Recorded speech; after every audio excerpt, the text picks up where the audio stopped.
చాలా మంది కళాశాలలో ఉపాధ్యాయులు చెప్పేది స్ట్రగల్ చేస్తే చదువు నాశనం అయిపోతుంది, కానీ వాళ్ళకు సమాధానం ఇవ్వాలని. ఈ సమాజంలో విద్యా సంఘాలు పనిచేసిన వాళ్ళు చదువుకు దూరంగా ఉండరు, కష్టంగా చదువుకుంటారని చెప్పి వాళ్ళ థింకింగ్ కూడా థింక్ గ్లోబల్లీ డూ లోకల్లీ అనే సందర్భంగా అనేక ప్రపంచవ్యాప్తంగా కూడా చర్చించి ఈరోజు సమాజంలో ఎట్లా మార్పు తీసుకోవాలో ఆలోచించిన ఉద్దేశంతో చదువులను కూడా కంటిన్యూ చేస్తాం.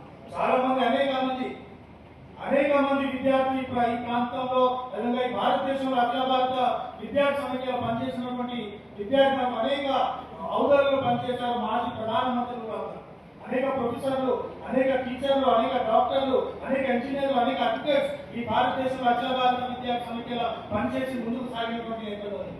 ఇదే కాదు ఈరోజు మనం చూస్తున్నాం చాలా సందర్భాల్లో.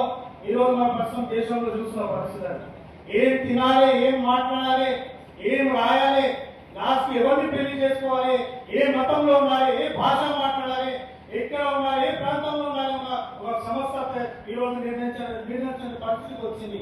అది ఆర్ఎస్ఎస్ బీజేపీ లాంటి సంస్థ.